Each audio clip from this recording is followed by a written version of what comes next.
Dijo incluso que lamentablemente, esta era una de las partes, o sobre todo uno de los procesos más tristes que ha tenido que atravesar dentro de su administración. Pero vamos a comprender todo lo que está sucediendo en función de Rusia y Ucrania, y para eso hay que hablar con las voces de expertas que comprenden todo esto y que nos tendrán, sobre todo, una explicación mucho más amplia. Vamos con nuestro segundo invitado, Anderson Boscan. Tenemos el gusto de recibir a Esteban Santos, analista internacional, por primera vez en directo, Esteban. Siempre había sido por videoconferencia. Qué gusto tenerte aquí. Gracias por aceptar la invitación de algo que nos ha puesto a improvisar a muchos, en especial el presidente Biden. Empecemos por allí. Occidente no lo vio venir, ¿ah? Se pusieron a hacer sanciones pensando que era un bluff de Putin. Y Putin se ha levantado hoy a las 5 de la mañana a decir, toma ya, mira para qué sirven mis misiles. Te doy, ¿Qué pasó? Primero, antes de empezar, decirte que si era cierto todo lo que vienes diciendo todos los días, me ofrecieron una taza de café, si es cierto que tienen un café de primera y les agradezco por esto. Muchas gracias, hombre. En la mañana fría. La pregunta que me haces tal vez te la respondo con esa misma, con esa misma, pero cambiando el tema, el tono. No se lo veía venir a Occidente. Era así de no entender lo que está pasando en la geopolítica internacional. Yo creo que para eso hay que regresar a ver la historia reciente y entender un poco las actuaciones de los líderes para ver las oportunidades que se dieron o no, como lo quieras definir. Empezamos en el 2014. Tienes un primer ministro ucraniano pro-Rusia, el señor Yanukovych. Yanukovych. Este señor sale huido, se escuda en Rusia, se da justamente la anexión de Crimea, se dan unas primeras sanciones de Occidente y nacen las dos regiones separatistas del Donetsk y el Luhansk. Ok. 8 años de conflicto armado, mueren ya alrededor de unas 15.000 personas. ¿Y qué es lo que termina pasando ahora en la escalada de hostilidades? Que lo que dice Putin, yo no estoy invadiendo a ningún lado. Yo lo que acabo de hacer es reconocer 2 nuevos países. Y estos 2 nuevos países me están pidiendo ayuda porque yo tengo que prevenir que estos nazis, y utiliza esa palabra, que vienen de Kiev, sigan matando a personas. Llama la atención este término porque hay que ser muy cautos en la historia reciente. El actual primer ministro ucraniano es judío.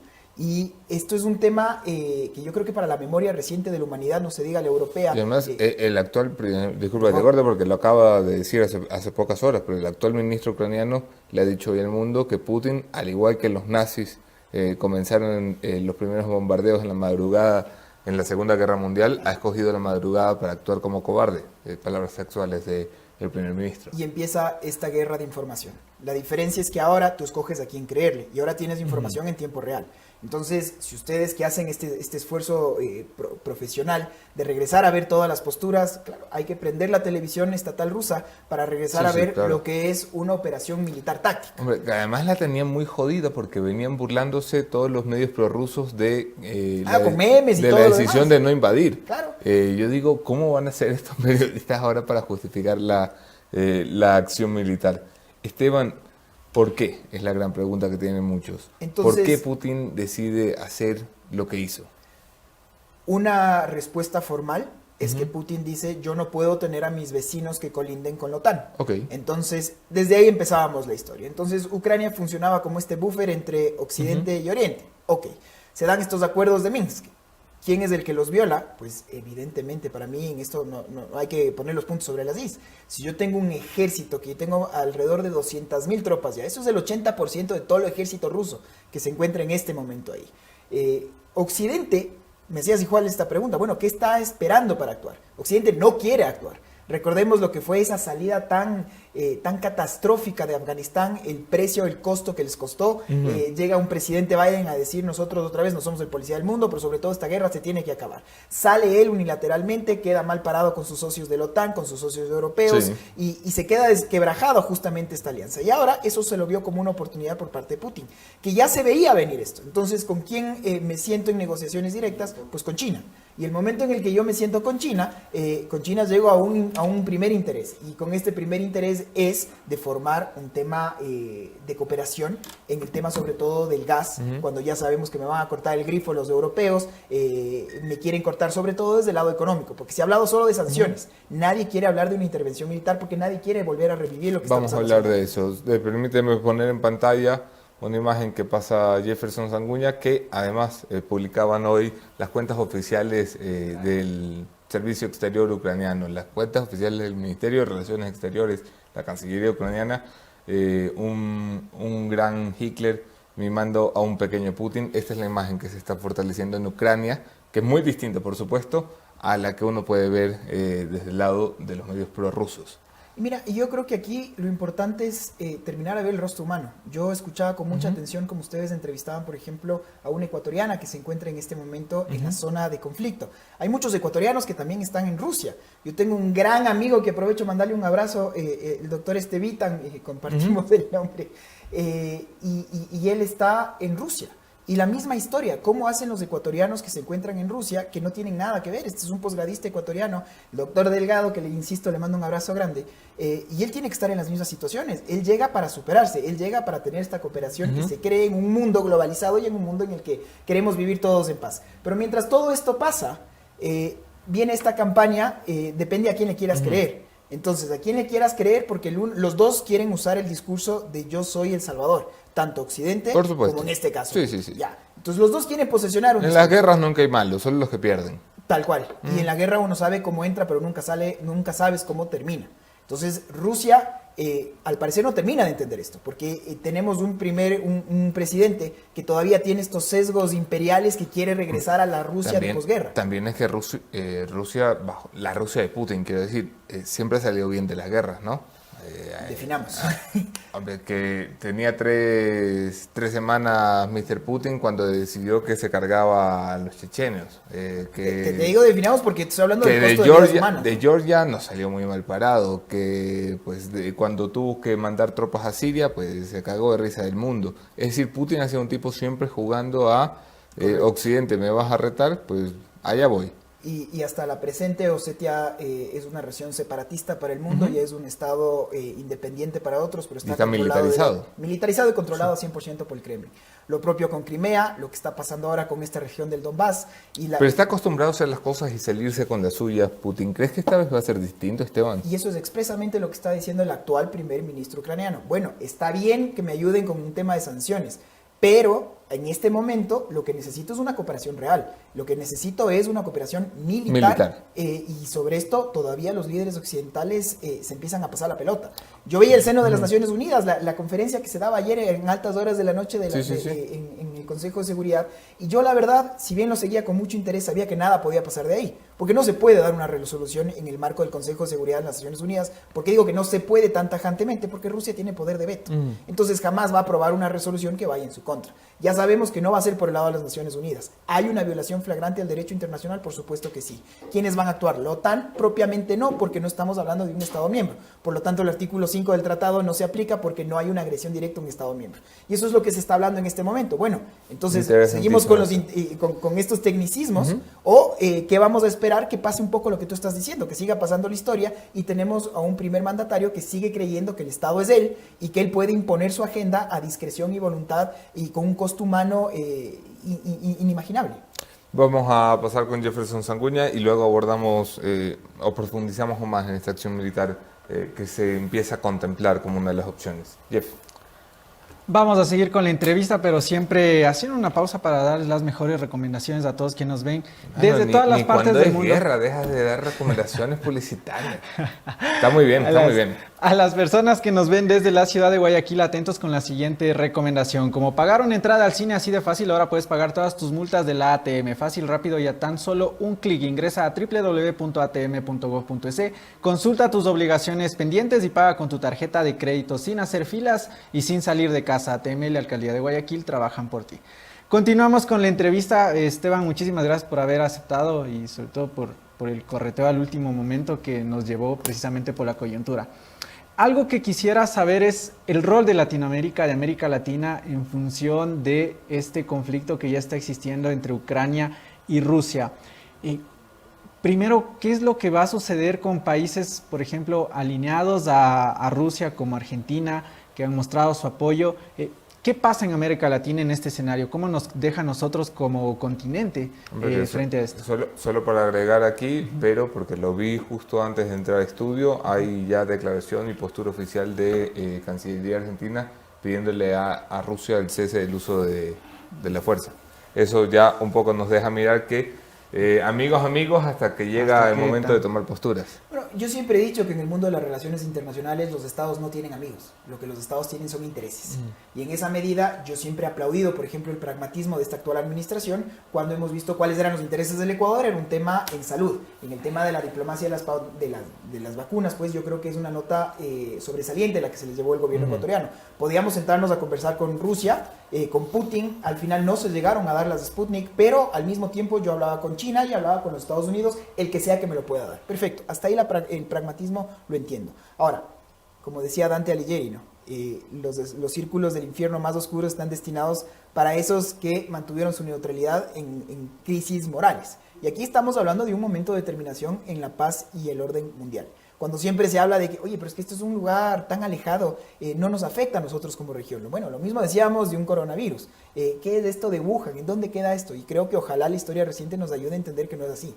En esa lógica, Latinoamérica tiene, yo creo que una postura unitaria, que somos un continente de paz, que somos un continente que podemos tener nuestras divergencias, pero cuando ya hablamos del restablecimiento de una democracia, de un sistema arreglado por instituciones internacionales, hay una consideración importante por nuestra tradición justamente de ser países no alineados y de tratar de justamente tener un rol protagónico. Celebro justamente este comunicado de la Cancillería argentina, pero asimismo hay estados fallidos en este momento, digo estado fallido a la luz del derecho internacional, como lo que está pasando con el régimen de Venezuela. Y lo digo un régimen porque otra vez creo que aquí los tecnicismos son aplicables. Y tengo un intento de dictador que lo que quiere es pescar a río revuelto y quiere ser relevante en el concierto internacional y quiere volver a la época de los 60 y quiere ser un estorbo para los Estados Unidos. Entonces firma un acuerdo de cooperación de la paz, dice, militar con Rusia, porque lo único que quiere es vengan tropas, vengan armas, porque yo también quiero aquí armar un relajo y ser relevante, insisto, dentro de este caos. Algo que es inaceptable como tal. Dime. Pero,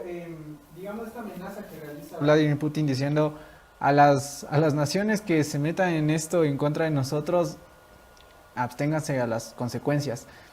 ¿Qué tanto puede determinar esta declaración del presidente ruso precisamente hacia la postura que podamos tener ya como Latinoamérica y no como países independientes? Fíjate lo que es un régimen dictatorial, un régimen absolutamente opresivo. Y lo digo porque ustedes otra vez van dando un seguimiento muy cercano a las noticias del día a día. ¿Puede haber un medio estatal ruso que se le ocurra, que ose darle una contraria a la retórica oficial y que viva para contarlo? Yo creo que no. No sé si se fijaron justo el día de ayer cuando estaba el señor Putin con sus altos mandos y solo a uno se le ocurrió decir, oiga, ¿y qué tal si es que damos un ultimátum a Occidente para ver si es que le damos la última oportunidad a la diplomacia? Y hubo un portazo, un blooper mundial, creo, a efectos de simplemente demostrar lo que es un régimen absolutamente dictatorial. En esa medida, las declaraciones que tú muy bien dices, Jeff, cuidado con el que ose entrar en contra de los intereses rusos porque será respondido con una fuerza inigualable, palabras más, palabras menos las que dijo Putin. Y aquí viene otra vez la respuesta, bueno, ¿qué está esperando la comunidad internacional para actuar? Porque aquí hay preguntas que quedan en el aire. Bueno, si es que Rusia, Putin está haciendo esto, no es un llamado de atención directo a lo que pueda pasar mañana con China y Taiwán, por ejemplo. Porque China ya dijo directo, no, es que no es lo mismo, porque Taiwán nunca fue independiente, Taiwán siempre fue China. Ya otra vez hablando de un gobierno imperial que puede estar encima de personas, de territorios, de vidas humanas que están en juego. Entonces, si es que el concierto internacional no aprende de esto, si la historia no aprendemos de nuestra historia, ¿por qué fracasó la Liga de las Naciones? No le pudimos parar en su momento al señor Hitler. Nace la Organización Mundial de las Naciones Unidas. Nacen estos poderes de veto que hoy día creo que hay que regresar a ver si están obsoletos o no. Hombre, porque si ahora que tienes a Rusia con poder de veto en el Consejo de Seguridad, dime tú para qué se sirve más el bien ahí Consejo está de la Seguridad. respuesta. Y si los organismos no funcionan, entonces ¿cuál es la respuesta? Otra vez volver a esta diplomacia de simplemente un mundo bipolar, simplemente volver a estar a la merced de lo que las potencias nucleares, las potencias militares o económicas así lo manden. Eso es inaceptable y hacia eso estamos yendo. Putin sabe que Occidente no quiere ni puede permitirse en términos económicos y políticos una guerra. ¿Tú crees que Occidente sabe lo mismo? ¿Tú crees que los líderes occidentales están descartando las acciones militares para evitar una escalada a mayores de... una cosa es enfrentar a Rusia con Ucrania Otra cosa es enfrentar a Rusia con otras potencias nucleares. Yo creo que nadie se puede dar el gusto de simplemente querer a una guerra, entrar en una guerra antojadiza. Creo que Rusia también no ha aprendido mucho de la historia reciente. Recordemos cuando empieza la Guerra Fría. Y la Guerra Fría, ¿en qué terminó? Con una escalada armamentista de que no solo quién primero llega a la Luna, sino de quién primero tiene la bomba atómica y quién primero tiene los submarinos nucleares. ¿Y cuándo se acaba esto? Es una escalada armamentista.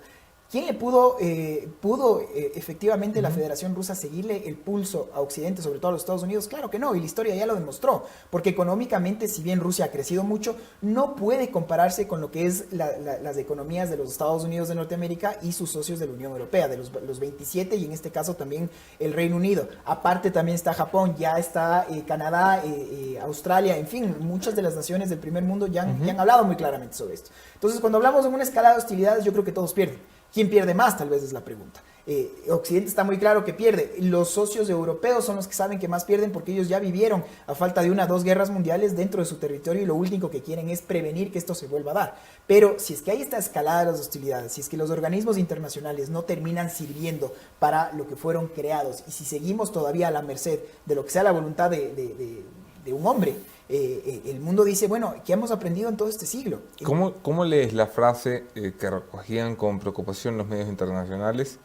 Quien trate o quien intente detenernos y crear más amenazas para nuestro país debe saber que la respuesta será inmediata y tendrá consecuencias únicas que nunca antes han enfrentado en su historia, Vladimir Putin, a los demás países. No, este señor siempre tiene estas frases a lo Rambo, ¿no? Y él siempre, él tiene otro tipo de postura o de diplomacia, le gusta salir, como hemos visto las fotos, con los osos o sin camiseta, o tratando de mostrar siempre esta figura de un líder fuerte. Ahora, él sí ha mandado a sus ejércitos, a sus soldados, él está dispuesto a jugárselas ya todas, porque le importó muy poco las famosas sanciones, y las sanciones que en este momento fue en contra de algunos oligarcas muy cercanos a su régimen, algunos bancos cercanos al Kremlin, pero todavía nada de fondo. No se habla, por ejemplo, del sistema SWIFT, de que aislaría finalmente a Rusia de un comercio internacional global. ¿Queremos también eso? ¿Queremos simplemente aislar a que sea otra zona de influencia? ¿Qué va a pasar finalmente con la historia? ¿Las sanciones han demostrado ser beneficiosas para tratar de cambiar esa postura o simplemente van en detrimento de los ciudadanos de pie? Entonces, son amenazas que creo que tienen que ser tomadas muy, muy en serio. Y aquí voy un poco a las palabras del actual primer ministro ucraniano, cuando decía, esto es lo que me está pasando en mi territorio. Pero acordémonos de la historia reciente. Esto no quiere decir que el día de mañana no va a pasar a lo largo de las fronteras. Y esto ya lo está viviendo, porque tenemos un éxodo masivo. Bastaba ver las fotos de cómo las hordas de las personas desesperadas que quieren salir y ver estas zonas, en este momento el Donbass, que en el 2012 fueron la sede de la Eurocopa, que era la zona más próspera de Europa, donde todo el mundo quería ver, donde todo el mundo veía la prosperidad de cómo estábamos integrándonos como europeos, y ahora que simplemente una zona absolutamente devastada. Tenemos un tuit emitido hace poco por Zelensky, la autoridad ucraniana, que por cierto ha dado un mensaje escalofriante a sus ciudadanos, de sus congéneres, en un video donde le pide ayuda a Occidente y clama ayuda a Occidente por una acción militar. No sé si tenemos el último tuit de Zelensky en pantalla. Estamos creando una coalición anti-Putin. Hablé con von der Leyen, con Emmanuel Macron, con Karnet Hammer, con Erdogan, primer ministro de Turquía, sobre las sanciones concretas y la asistencia concreta militar. La asistencia concreta a nuestra milicia, a nuestros militares. Estamos esperando por una acción decisiva. Pone presión sobre Occidente, que se esperaría hoy tome alguna postura más allá de vamos a sancionar a tus amigos, Vladimir. En contados minutos supuestamente también había una rueda de prensa por parte de Biden, que todo el mundo está esperando, bueno, ¿y usted qué más va a hacer si es que va a hacer algo? Ya habló Josep Borrell, el jefe de la diplomacia europea, ya habló de sanciones, lo propio Van der Leyen, como se decía. Boris Johnson ha estado muy activo también toda la madrugada. Claro, porque recordemos, ya no funge como miembro, ya no es una voz unitaria con la Unión Europea, pero en este caso están completamente correlacionados, y el Reino Unido sí ha mandado armas a Ucrania, no así, por ejemplo, Alemania, que es el primero que trataba de estar lo más relegado, pero también es el primer país que ha dicho, por ejemplo, el famoso Nord Stream 2, que es todo este gasoducto que va a pasar por el Báltico, que iba a pasar, si bien es un oleoducto que ya está construido, listo desde septiembre del año pasado, pero que por estos vaivenes políticos ha sido detenido. Es un problema muy serio, por ejemplo, para los alemanes, porque si bien yo te pongo una sanción, yo también me estoy disparando en el pie. Yo quiero salir de la energía fósil, quiero apagar mis reactores nucleares, pero si es que yo dependo de la energía del gas ruso, ¿qué va a pasar si es que yo mismo digo ya no quiero esto? Inmediatamente los precios alzan, está regresando a ver a los consumidores, decirles a los alemanes, vamos a tener que pagar, es el precio de la libertad. Hombre, Boris Johnson lo ha dicho, hay que cortar la dependencia con el gas ruso, que es lo que le ha permitido a un tirano como Putin tener voz en Occidente. Pero ahora la pregunta también hacia el señor Boris Johnson, ¿no? Hay que cortar la dependencia del gas ruso, pero ¿y qué va a pasar con la City de Londres? Porque está sitiada también por millonarios oligarcas rusos que tienen todo su patrimonio ahí. Entonces se habla de sanciones, pero todavía no se ha topado el dinero en serio. Y eso es volver a dispararse en el pie, porque la City de Londres ahorita tuvo un golpe muy fuerte con el Brexit. Ahora va a hacer lo propio con una de sus principales fuentes de financiamiento. Esos son los temas de fondo y también por eso es que estas sanciones te dejan todavía este sabor azúcar amargo, ¿no?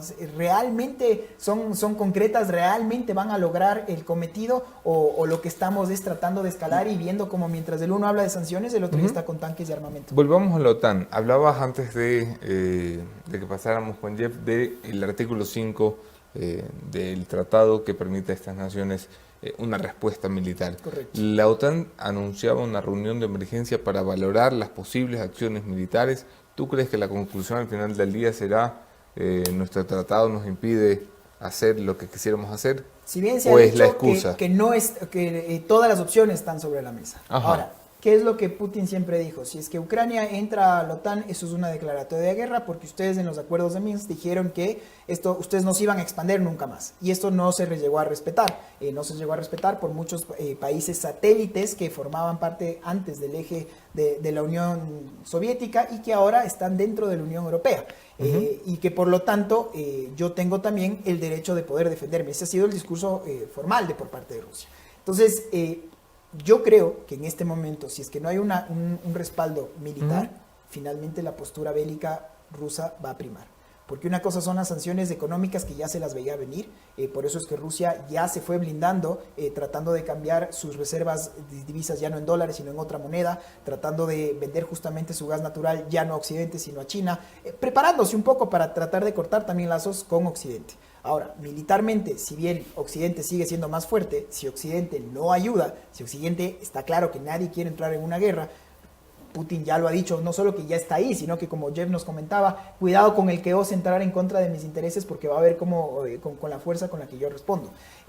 China será un actor fundamental que ya dijo que no reconoce a estas provincias separatistas y que no es lo mismo y que no aplaude y que tampoco celebra estas actuaciones por parte del Kremlin, que es una ayuda, comillas, porque volvemos, insisto, a este mundo bipolar otra vez, sin más, y estamos otra vez a la merced de lo que las potencias sin más quieran hacer. Yo creo que si es que no se dan una respuesta contundente, tajante, inmediata, va a ser un poco lo que me estabas comentando, Anderson, al comienzo, un poco más de crónica de muerte anunciada, y desde el 2014 acá lo que hemos logrado es un avance significativo en torno a un eje de influencia real por parte del Kremlin, con un costo en vidas humanas, insisto, las posibilidades de que sí el Kremlin no ve una acción determinada de Occidente, de apoyo militar a Ucrania, no solo terminen entrando en las regiones separatistas o los ahora denominados estados reconocidos por la Federación Rusa. Rusa. A Kiev, sin más. Exactamente. Las posibilidades de que veamos una anexión de Ucrania al territorio ruso. El momento en el que yo ya estoy hablando de que quienes controlan porque el a ataque Kiev son hoy nazis. es 17 ciudades, el último reporte que tenemos. Y ya fuera de este cinturón del Donbass, ya estamos hablando que no es cierto esto de que solo eran en estos nuevos estados que me están pidiendo ayuda humanitaria, sino que ya ingresado en territorio ucraniano como tal. Esa es una declaratoria de guerra. Ucrania ya rompió relaciones diplomáticas con Rusia. Occidente no lo ha hecho todavía. Estaremos atentos a ver este escalamiento de las hostilidades, pero sobre todo yo regreso a esta parte. ¿Para qué sirven entonces los organismos internacionales? Yo creo que la comunidad internacional en su conjunto está obligada a dar una respuesta contundente. De lo contrario, no hemos aprendido de la historia y por lo tanto estaremos prestos a lamentablemente seguir viviendo más de lo que ya hemos vivido en el pasado. Doctor, hacemos una pausa para una actualización con Jeff. Vamos a hacer una actualización y también a las personas que nos están viendo, veamos el siguiente comunicado que emitió la Cancillería, el canciller Juan Carlos Holguín, de atención para los ecuatorianos que están en Ucrania. Están ya las líneas habilitadas, ahí lo pueden ustedes ver. Canales habilitados para emergencias y consultas, pueden ver el número 43 67 68 97 35 87 00 o también mediante el correo electrónico consular@ecuadorvienna.at. A las personas que están viendo el programa que tienen familiares en Ucrania pueden ayudarles también con esta información para que tengan en cuenta al momento de la asistencia que se está realizando por parte del Estado. Vamos a ver un par de imágenes de lo que ha sido, por ejemplo, reporta AFP, el siguiente video del ataque militar hacia el aeropuerto militar de una de los lugares de Ucrania, Чугуєв. Не видно українського герба, точно російські. Esto es parte de lo que de lo que está ocurriendo en estos momentos en Ucrania por parte de acciones rusas. Hay imágenes también sobre edificios en Kiev atacados por un misil ruso, como ustedes pueden ver en pantalla. Hay personal militar que también se ha trasladado. Hay instalaciones militares en otros lugares. Son imágenes que nos llegan y que hacemos uso desde AFP y AP, agencias de noticias. En cuanto a la última información que se puede determinar desde Rusia y desde Ucrania, el Ministerio de Defensa ucraniano asegura que están manteniendo las ofensivas rusas en todas las líneas de contacto y que han repelido ataques de tanques con misiles antitanque. Por su parte, lo que dice el Ministerio de Defensa ruso, se habla de 74 instalaciones militares ucranianas destruidas, incluidos 11 aeródromos. Esto es lo que reporta por su parte el Ministerio de Defensa ruso, a cargo de, evidentemente, el señor Vladimir Putin. Continuamos. Agitado. ¿Quién crees que va a tomar el liderazgo en Europa, Esteban? ¿Va a ser Francia? ¿Va a ser Alemania? ¿Va a ser algo que deleguen a la Unión Europea en su conjunto? ¿Quién lleva la batuta ahora? Es una buena pregunta. Déjame solo como para que... Es impresionante el despliegue que ustedes tienen y aplaudo el que podamos transmitir un mensaje a través justamente de ustedes. Como les decía, he escuchado con profunda atención de ecuatorianos que se encuentran en Ucrania, de la Cancillería que quiere prestar esa ayuda a ecuatorianos que se encuentran en Ucrania. Y hay muchos ecuatorianos también en Rusia que necesitan esta ayuda, que están también asustados. Yo les hablaba, insisto, es este gran amigo a quien estoy mandando este abrazo, al doctor Delgado, un posgradista médico ecuatoriano que, como todos, se encuentra asustado, como todos tiene este miedo de, bueno, ¿y qué va a pasar con mis cuentas? ¿Qué va a pasar con mi libre movilidad? ¿Voy a poder regresar sin más? Esta incertidumbre que le pone un rostro humano a lo que a todas luces es una tragedia para todos. Entonces, ¿quién va a tener ahora el liderazgo? Es una gran pregunta, porque se hablaba de que Macron quiere tener un primer liderazgo, pero acordémonos que Francia tiene elecciones a la vuelta de la esquina y que ya tiene una señora Le Pen que está en campaña y Macron todavía no anuncia su candidatura porque claramente tiene que estar regresando. Es un gran escenario para la ultraderecha francesa, ¿no? Un conflicto y un un gran escenario, como tú muy bien nos dices. Entonces, todos esos nacionalismos empiezan a aflorar porque ya empiezan las hordas masivas de migrantes. ¿Y qué va a pasar aquí? Vamos a recetarlas, vamos a ayudarlos, vamos a volver otra vez a las crisis que pasaron anteriormente con Libia, con Siria. Aquí sí va a ayudar, se va a ayudar en comillas. Otra vez nos va a tomar con los pantalones abajo, por Dios santo.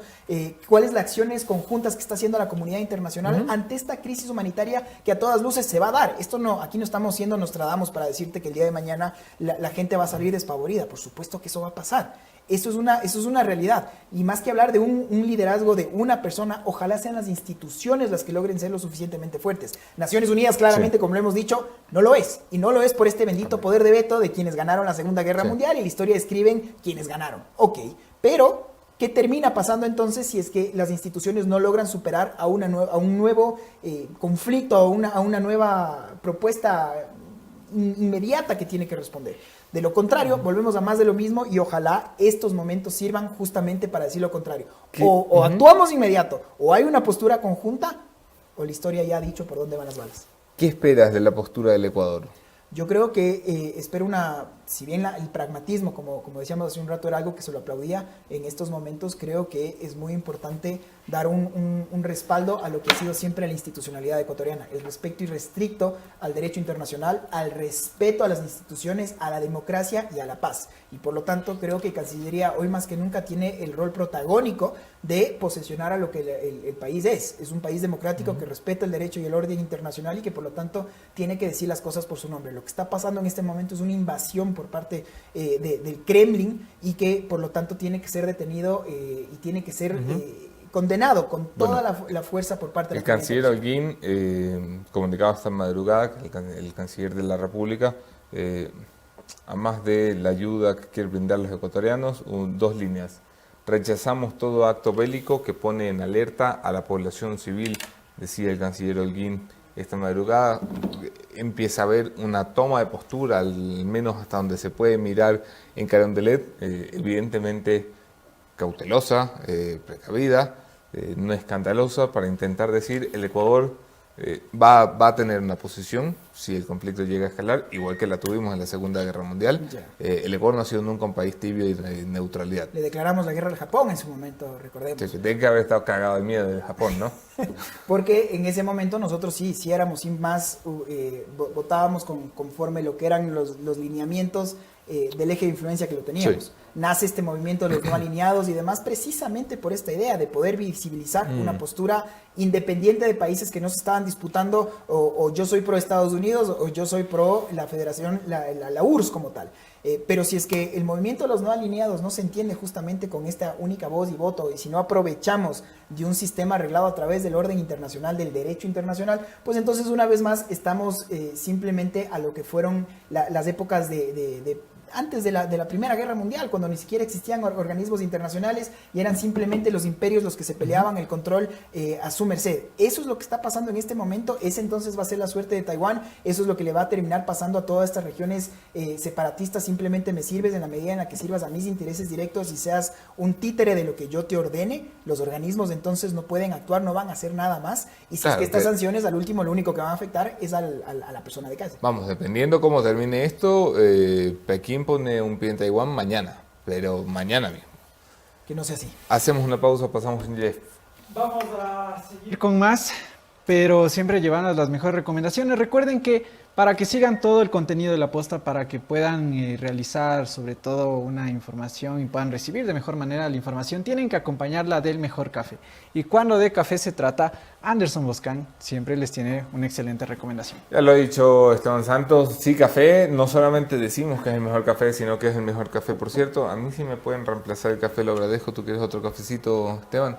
Porque según presumo estamos todos mal dormidos, ¿no? Todos estamos según así. Veo la información que maneja cada uno, hemos estado todos hasta tarde. Si te vas a levantar temprano, que sea con Cicafé. Si te vas a quedar hasta tarde por la noche viendo cómo se arma una guerra en Europa, que sea con Cicafé.